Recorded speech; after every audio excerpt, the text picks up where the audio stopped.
Sanjeevani Kusum, and you're welcome to my audio show, Walk with Me. Here I read stories written by me and make you see them through my voice. Come, walk with me into my world of stories. Today I'm gonna tell you a short story called Cloths Line. You know what? There is some kind of solace in watching the wet cloths spread upon the cloths line. Suddenly the lifeless courtyard becomes vibrant with life. Suddenly it appears to be the most beautiful part of the whole house. The room facing the courtyard gets washed up with the hazy sunlight in the hue of cloths spread upon the clothesline. The breeze which comes filtered through these clothes fills the house with a sweet fragrance which reiterates that this house is not just house, it's a home and people live here. Hi, I'm Kishore. Well, I was a bachelor even just before a few days. That day, the truth of losing my bachelorhood hit me like a thunderbolt when she spread her clothes upon my clothesline, in my porch, in my house. I mean, Vaishnavi, my wife. How weird it sounds. Damn man, I'm not even 24 years old. And my mom and dad got me married. I mean, can you imagine how weird it is? How can be those so cruel? I was enjoying the best days of my bachelorhood. I'm a software engineer in Bangalore. Handsome salary and lot of friends in the whole city. What else could I need? I eagerly waited for the weekends to compensate for all the grueling hours of those working days. Well, what was so wrong in it? 23 years of life was spent in cruel schedule of Indian education system where there is literally no room even for breathing. Forget about parties or fun. Now this was the time for me to live the life that I have always wanted, at least to some extent. But it seems that my modern lifestyle didn't go much well with the local relatives who lived in the same town. They called mom and dad immediately. Take care of your son Janaki Prasad, he might slip from your hands. What the hell? What I am? A fish? That was the beginning of an unending series of my emotional blackmailing. Mom and dad came down to Bangalore from Dehradun straight away the very next day, as if even a single day of delay would be catastrophic. It seemed that they had chalked out a complete plan to kill my bachelorhood in flight itself. Mom kept sobbing and dad gave lectures every 1 hour that how disappointed he was in me. I'm really totally clueless what those local relatives might have told about me to my parents. But the thing was that I was not given even a chance to explain myself. Well, I never thought it would be so controversial to have weekend parties. Well, it included rave parties also sometimes. Who doesn't drink in parties, man? It's not a sin, yaar. And where are their parties? There are girls, lots of girls. A few of them were my girlfriends too, and my local relatives never found me with the same girlfriend twice if they ever crossed my path. I guess this was enough to paint me as a Casanova. My emotional blackmailing continued till I got vexed up and shouted, "For God's sake, guys, tell me what should I do now?" I never imagined that this one sentence would change my life forever. Just within a week, I found myself engaged, and in another fortnight, I was married. I sincerely suspect that my parents had taken training in some marriage bureau of Dehradun before arriving here. What the hell, yaar? I was not even 24 years. How weird it would sound to say that I am married. Every time I said this, people gave me such a look that I wanted to become an ostrich and hide my head, where. Just before a month, I used to introduce myself something like this. "Hi, I'm Kishore, and you?" My seductive looks made my intentions clear, and not a single girl walked away from me without giving me her phone number. Now the scenario is that I introduce myself as, "Hi, I'm Kishore, and this is my wife Vaishnavi." There was at least a remote possibility that a ball hit by Dhoni could be found in some part of the stadium if we searched with integrity. But it was impossible to find those girls ever again in my life. If only they were not my parents, I would have cursed them that 1,000 mosquitoes should bite them every night. They settled me down with my wife Vaishnavi in my flat and left happily to Dehradun, completely content now that I was in safe hands of my wife. Indian parents can be given Global Best Parents Awards for successfully manipulating their children. Suddenly, my house was not mine anymore. I don't understand who the hell gives these girls the right that from first day on they spread out in their husband's house as if they are some mafia don and has declared that from henceforth this is my area, my house, my kitchen, my TV, and even my clothes line was not mine anymore. She successfully occupied the left side of my bed from the very first day. To hell with this girl, yeah. Of course, my bed was a king size, and even if I sleep on the left side and she sleeps on the right side, there was space left for another two people in between. Before marriage, I slept upon my bed like an eagle, spreading my wings as far as the bed could allow. Now I sleep upon my side of bed like an owl, trying to hide under my own skin. Before marriage, I slept upon the left side of the bed for 1 month and upon the right side of the bed for the next month. I checked this plan out using my intellectual engineering brain so that all parts of the mattress were pressed equally. I found immense bachelor solace in the truth that all parts of the bed belonged to me, just me. But now the monster Vaishnavi deprived me of that innocent indulgence too. Right from the first day of our marriage, I made it clear that my parents had forced me in this marriage and that I didn't even like her.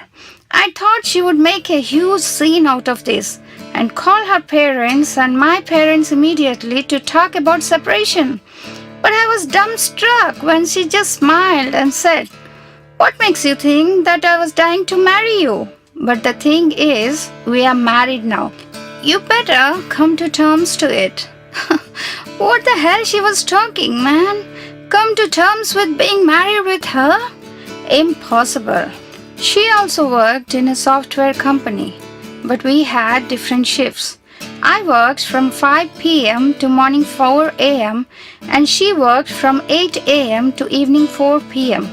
We disliked each other so much that we made sure that we couldn't spend even a single whole night together. By the time I reached home in early hours, I found her in deep sleep. I would intentionally make sounds while changing and roaming around the room. But the lady polar bear didn't even flinch a bit in sleep. But something which I found very strange was that there was always a freshly prepared glass of banana milkshake upon the dining table every day. How did she know that I like to have banana milkshake first thing in the morning? I wonder if she knows black magic also. Well, who knows? Whatever. The milkshake looked so inviting that I took no time in getting fresh and gulping it completely in a single go. I would rinse the glass and keep it back in the cabinet as if she never prepared the milkshake and I never had it. Not a single hour passed without us arguing about one thing or other, right from the parents to which side of the wardrobe she should use. Anything could become the topic for our argument. We argued so intelligently, giving logical reasons that an onlooker would say that we were best suited as lawyers rather than software engineers. As we were newly married couples, there were no dearth of dinner invitations from our local relatives. And if we were ever spared some evening, I would get call from mom to invite some distant relative to our home for dinner. You have to keep in touch with our relatives, beta. You are married now, she would say. Yes, I know. How could I forget the biggest catastrophe of my life? The lavish weekends which I used to spend with my friends in pubs and discos were now spent in the horrible company of my relatives whom I had hardly met before. And the relatives who came for dinner won't leave without free advices. Oh, Kishore, look how lean is your wife. Ask her to put on some weight, dear. She has to give you a son next year. Isn't it, darling? What? Son? Whose son? My son? For God's sake, I'm only 24 and not at all old to become a father. Mom, Dad, you guys won't get away with this, I promise. I would laugh awkwardly at their ridiculous jokes, and my wife Vaishnavi would keep smiling with her head bent down, as if she is the heroine of some old Hindi movie. What an actress she was! We had prolonged arguments upon these things in the nights, and they would continue till she got exhausted and fell asleep. I wondered what kind of girl she was, yeah. She just had to close her eyes and lull. She slipped into deep sleep. And on the other side of the bed, I would roll on from this side to that side for 1,000 times and still couldn't sleep. Well, how could I sleep when a beautiful girl was sleeping so oblivious of her surroundings besides me? I am a man, damn it. If ever I could sleep for a while, I would wake up startled, even if her finger or toe touched me. I never imagined that such a simple touch could make me tremble for a whole night. And on the other side, the Maharani of Mirzapur would be sleeping so calmly, completely unconscious of all the turbulence she was causing in me. Sometimes her nightgown would slip up beyond her knees, and again she was completely unaware of it. But how could I be unaware of it? How could I sleep witnessing this divine scene? Hell yeah! I would slowly pull her nightgown down, tuck her up under quilt. I never imagined in my life that I would have to do this too. She woke up by 5 every morning, fixed breakfast for both of us, made my lunch and left for office. I was a light sleeper. I could clearly hear her morning rush and imagine what she was doing even without looking at her. Every day we argued about it. Why can't you go around calmly? You tread like an elephant. I'm trying to sleep here. To hell with your sleep.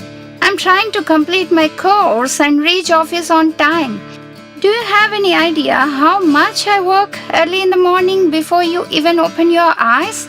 And anyway, what else you are left to do after I leave other than sleeping all day? What an arrogant girl, yeah. Completely mannerless. Sometimes I suspected she was just trying to gather my attention. Oh, these girls, they just can't bear being ignored. I patiently put up with all her overtures, but I couldn't put up with just one thing. I couldn't bear if she touched my clothes. We had a first world war regarding this the very next day of our marriage. She had put my clothes in washing machine along with her clothes. God, can you imagine? I love my clothes more than anything in this world. I mean literally more than anything. I washed them with my own hands, gently, and put them upon clothesline to dry. While going around house, I would look at them spread upon clothesline and smile lovingly as if I have bought them like my babies. I forbid her from spreading her clothes upon my clothesline. She would mock me about this. For God's sake, they are just lifeless clothes. Not your wife that you love them so much. Thank God they are not. After a series of serious arguments every day for a month, I agreed to allot her a part of my clothesline to spread her clothes. Well, I had to agree. I hate to confess. We lived on the first floor. My bedroom opened on a big porch which had very small boundary wall. Vaishnavi was afraid of heights, I guess. Whenever some cloth drifted with breeze near to wall, she would ask me to go and pick it up. What makes you think you're so light that even a simple breeze can fly you off the porch? Go and pick yourself, I would snap back. She was such a coward that she would drag the cloths with a long stick, but never dared to go near that low-lying wall. You would repent the day I slip over that wall, she would say. Oh God, come on, if ever you would. I would make fun of her. We didn't need reason to start a fight. We would meticulously search for reason to argue. That day, after she left for office around 7:30, and when I confirmed that the demon had left for office, leaving the house to myself for at least few hours, I got up to watch my favorite news channel at peace. This was my routine. I would watch the news, have breakfast, and go to sleep again. I put on the TV and went to the dining table to get breakfast to the couch. Besides the breakfast casserole, I found Vaishnavi's lunchbox. What? She forgot her lunchbox? This was near to impossible, because she could do away with anything but not without food. She couldn't stand hunger. I had seen her gorging upon my leftover lunch after she returned from office at 4 in the evening. After observing this for a few days, I started to leave some food for her in the hot pack intentionally. Why can't you eat something in the canteen before starting, instead of eating my leftovers like an obedient wife? I made fun of her. You think I'm dying to eat your leftover lunch? Stop thinking like a Neanderthal, please. I hate food of my canteen, she would reply in between taking big pieces of chapati. I curiously watched at her, laughing to myself. There was something so funny to watch her eating. Well, what was I supposed to do now? Shall I take her lunch to her office? Oh no, how can I even think of it? What if she makes fun of that in front of her colleagues? But I must reckon one thing, that she was never impolite to me in presence of others. To hell, yaar, why take risk? She can adjust for a day with canteen food. Well, no, she hates the canteen food. Skies won't fall down if she goes empty stomach for one day. But she can't stay empty stomach. That's something near too impossible for her. Oh, she left me with no choice. To hell with her. I cursed the day I got married to her, and cursed my parents too, that the mosquitoes punished them at least one day for putting me in such predicament. I took her lunchbox and started the car. I reached there and was waiting in car, embarrassed that what would I say? How would I ask for her? And whom would I ask? I walked inside the lobby clutching the lunchbox and completely blushing, as if I was taking tray full of tea and biscuits to my newly wedded husband. I found a girl walking towards me. She was looking at me suspiciously. I tried to ignore her and kept walking. She suddenly stopped just before me and gave a big smile. Hey, if I'm not wrong, you're Kishore, Vaishnavi's husband. Seems that the demon has left no stone unturned to make me unpopular in her office. I cursed her beneath my breath. Before I could contemplate what to do, I found myself in midst of some frenzy, where a lot of people surrounded me in jiffy. Men were patting upon my shoulder and walking me towards Vaishnavi's cabin, and women were laughing and introducing themselves even without waiting for my response. I was totally flabbergasted. After 5 minutes, which seemed to me like an eternity, I found Vaishnavi walking towards me, smiling. No, not smiling. She was beaming from this corner to that corner. She was looking very smart and professional in her sky blue executive suit. Kishore, what's the hell, yaar? I thought she would be utterly embarrassed to find me suddenly in her office. I thought she would be upset with me, but she looked visibly happy. She saw the lunch bags in my hand and understood. She took my hand and walked me towards her cabin. Guys, give me a break and I'm utterly hungry. Let me take my husband to my cabin first. I would introduce him to everyone later, she laughingly said to her colleagues while walking me into her cabin. She took the lunch box from my hands. No, she almost snatched it and sat at her desk unceremoniously, even before asking me to take seat. She immediately opened the box and tore the chapati and started eating like she has been starving for a week. I was just dying of hunger. This cauliflower curry is just awesome today. She suddenly raised her head and looked at me. Why are you standing? Do you need an invitation? Well, this is what I get for all my chivalry. Till now, I was somehow forcing myself to believe that the happiness that I saw on her face upon my arrival was because of me. No, it was because of this lunchbox. I got up and started to leave. Where are you going? Home. Where else? Are you mad? I just told my whole staff that I would introduce you to them after lunch. What would they think of me if you leave like this now? She said in between chewing her lunch. I don't care what they think. I just can't stand all this drama and commotion, I carelessly said. If I can stand all your near and distant relatives evening after evening, listening to their silly jokes and bearing up with all those nonsense advices, you'd have to put up with my colleagues also. So that was it. She was taking revenge upon me. And I was thinking that she was really happy to introduce me to her staff. Whatever. The next 2 hours found me going desk to desk with her hand in hand, introducing me and smiling like a bewildered fool. For the first time in my life, I understood what it meant to be a trophy husband. She had my hand in her hand all the time. That was the longest time I ever held her hand in these 2 months. Her hand, it was so soft, very soft, and a bit moist.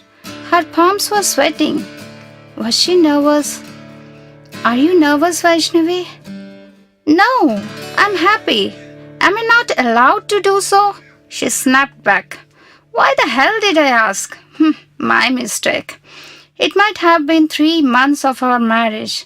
Our routine has not changed a bit.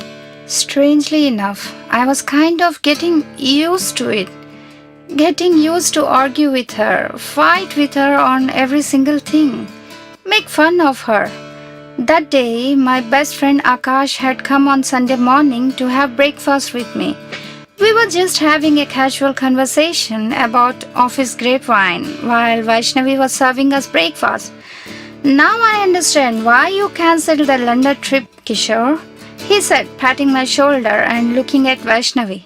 London project? Vaishnavi absent-mindedly said, serving Akash one more puri. I elbowed Akash and signed him to keep quiet, but I guess he didn't understand or didn't want to understand. I know, yaar, Kishore, when one has such a beautiful wife at home, who would prefer to go to London on work? Isn't it true, Bhabiji? Now it was the turn of Vaishnavi to smile awkwardly. I could sense a storm in store for me. By now I could understand that her awkward smile followed by unbearable silence meant what? The minute Akash stepped out of house, I jumped and ran into bedroom. I knew that was the best place to fight without being heard by my tenants of the ground floor. I counted 5 and the demon came right after me ready for fight. Explain, she demanded. What explain? What about this London project? When did this happen? Why didn't you tell me? And why didn't you go? Do you understand what a big accomplishment that you have been?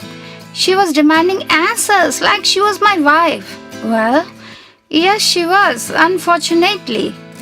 Look, in the first place, I don't need to explain anything to you. But since you asked, I didn't take up the project because I didn't want to. As simple as that. What do you mean by as simple as that? And what explanation did you give to your superiors? None of your business, I said. It is my business. Didn't you see what Akash was saying? Now everyone would blame me for this. They would say that you backed off from the project because of me. Well, in a way, that was the truth. It's not like I couldn't live without her, but I was so used to her being around that I couldn't make myself go for 3 months project, leaving her here all by herself. I wanted to ask her to take leave and come with me, but she had joined a new company recently and it would be impossible for her to take a break for 3 months. And how could I even ask her to accompany me? Won't she think well, of course, I don't love her, and I can even cancel my London project to prove it. Why don't you reply? I told you, it's not your business. Everything concerning you is my business because your decisions affect me too. What would your parents say? That I got you tied to my apron strings in a few months of marriage. There she was. Here I had cancelled a dream project just because I didn't want to leave her here alone. And she's worried about what people would say? Unbelievable. Maybe I can understand Kautilya's Arthashastra after struggling with it for an year. Well, I am an IIT from Ahmedabad, but I can never understand how this demon's mind works. That night I was startled out of sleep with a clinking of her bangles. I opened my eyes and found her staring into my face. Ow! God Almighty, you scared me out of my wits. Why are you staring at me like a ghost? Maybe she didn't expect me to wake up. She was equally startled. Well, I couldn't sleep. I was just... She was trying to find words. You are just what? Huh? If you don't get sleep, stare at the walls, stare at the fan above, but not into my face. I snapped back and turned to the other direction. I felt a little bad for being so rude to her in the midnight when she was struggling to sleep. But well, that's the way we communicate. By the way, why was she staring at me? I felt some kind of soft concern in her eyes when I looked into them. Is it so? Oh no, I must be hallucinating. That day I came back from duty around 4 o'clock in the morning. I got freshened up and silently gulped the fresh milkshake waiting for me on the table. There was cool breeze in the air. I was feeling sleepy. I went into bedroom and occupied my side of the bed. I knew that Vaishnavi would be up in an hour and would wake me up with her demonic strides all over the home. So I wanted to make use of as much sleep as much I can. I forced shut my eyes and tried to sleep. Suddenly, the sleeping demon turned towards me in sleep. She was so close to me that I could feel the warmth of her breath upon my face. I opened my eyes and found her sleeping listlessly, so innocently, without a single care in the world. I never saw her from this close quarters till now. She was looking so innocent, so vulnerable, that I couldn't take my eyes from her face. Her slightly parted lips were looking so beautiful. The shape of her eyes. Her eyelids were drawn down towards inner side and opened like flower on the other side. The shape of her eyes. It was like the shape of conch. Yes, conch. Well, I'm not a poet to describe her in more beautiful words. I lost my sleep looking at her eyes. To hell with her and her eyes. I turned to the other side and tried to sleep again. As I had expected, I didn't need any alarm to wake up. The noise of bucket and her dragging feet in the porch outside my bedroom startled me out of sleep. The demon was spreading her clothes on the clothesline. I looked at her with her half-open eyes, even without moving a bit on my bed. She had left my part of clothesline and was spreading cloths on her allotted part. She was standing behind a saffron-colored dupatta and spreading it carefully. Sun was rising behind her.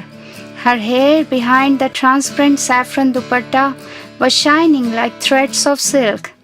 I was mesmerized. The hazy saffron sunlight filtered through the saffron dupatta was coming inside my bedroom, giving me a cool and fresh feeling.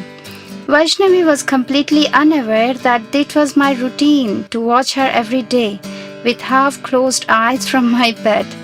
I saw her bending to fetch a clip to fix the dupatta, but as soon as she bent down, a sudden wind blew the dupatta away.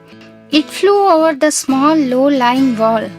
The next thing I could remember was that Vaishnavi got up in a knee-jerk reaction and jumped ahead to catch the dupatta. She spread her hand to catch the dupatta and flung herself towards it, forgetting completely about the low-lying wall or her fear for it. I had not even opened my eyes properly, and my mind totally went blank with the thud sound of Vaishnavi hitting the ground floor. What the hell had just happened? Where was Vaishnavi? Where was that saffron dupatta? Vaishnavi had sustained serious injury upon her back and had broken her left hand. Our parents flew over from Dehradun and her parents from Hyderabad in few hours to my side in hospital. Vaishnavi was in ICU. I was completely baffled and couldn't grasp the reality yet. How could this happen? Was this even real? She was there, right before my eyes, spreading the dupatta. Where is she now? Why is she not with me? Why were her eyes closed? Her conch eyes. Why were they closed? When would they open? Her blood-smeared face was floating before my eyes. I came back to my senses when Mom put her hand upon my head and took me close to her. I cried like a child clutching to her. Why? I don't know why. She gained consciousness the next day. I asked her parents to go and see her first. She might want to meet her parents, but she sent out word that she wanted to see me first. I was feeling very awkward to go inside. I was feeling guilty. I wish I could have raised that wall a bit. I knew that she was afraid of heights. How could I be so insensible? I just took it as one more reason to tease her, argue with her. I went near her bed, but couldn't bring myself to go near her. I couldn't look straight in her eyes. I just stood there quiet. Vaishnavi spread her hand towards me. I caught it immediately. Tears rolled off from my eyes and landed on her hand. Where were they this whole time? Hey Kishore, look at me, I'm alright. I couldn't look at her bruised face, broken body. I couldn't bear. She was ready to be discharged after a week. Her parents wanted to take her to Hyderabad with them. She was in a wheelchair. Doctors had said that it would be 1 or 2 months before she could be on her feet again. My parents also suggested that it would be good for her to recuperate with her parents. I was bewildered. Why was not someone asking me what I wanted? Why was not someone asking her what she preferred? We were both quiet while our parents kept discussing about transferring her from Bangalore to Hyderabad. Vaishnavi looked at me. I couldn't hide my pain. Our parents went out to complete the discharge formalities. I was left alone with her. I sat beside her. I wanted to talk to her, tell her how broken I was feeling from inside. But I couldn't find the words. It never occurred to me in these 6 months of our married life.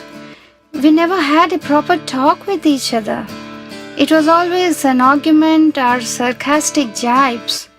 Now how could I say that I can't live without her? How could I say that I couldn't live in that house without her even a minute? How could I say that house was just mere house without her? She took my hand and I just started blurting out, I won't ever argue with you, Vaishnavi. Please trust me. I would keep my mouth shut even if I feel like fighting with you. And I won't ever comment upon your cooking. I would eat whatever you serve to me. I won't even curse you even if you stomp around me while I'm sleeping. And you can occupy my whole wardrobe. I will use the one in the other room. And that wall, I promise I would get it raised tomorrow itself. Please, Vaishu, give me just one more chance. I won't ever disappoint you again. Please come home with me. I can't go there alone. For the first time in my life, I was so scared of losing someone. So much that all of my pain was flowing out as tears from my eyes, landing upon her hand. She took my face in her hand. Kishore, oh please, look at me, dear. Please calm down. You want to go home? Yes, we would go home. I promise. She wiped my tears like I was a baby. Our parents entered into the room again. I startled and stood beside her, embarrassed if they had seen my swollen eyes and flushed face. Mom, I want to stay here in Bangalore at my home with Kishore. Sorry, Dad. I don't want to come to Hyderabad. I'm sure Kishore can take care of me. She had such conviction in her words that our parents couldn't get a say in this matter anymore. I was wondering why I couldn't say this to them. Why I couldn't tell them that I wanted my wife Vaishnavi to be with me. Why I couldn't tell them that she was my responsibility and I wanted to take care of her. Vaishnavi, my wife has become my voice too. It has been 2 months since then. Today morning when I opened my eyes, misty green sunlight was dancing in my bedroom, covering me with a cool breeze and a warm feeling in my heart that Vaishnavi, my wife, was somewhere around me. I opened my eyes and found her spreading a green chunni upon the clothes line. She was spreading my clothes too. Now a wall behind her was standing high, and I felt secure about her. There is some kind of solace in watching the cloth spread upon the clothes line. There is some kind of assurance in their smell, in their dancing shadows. They remind me that Vaishnavi would always be there in my life as my sunshine,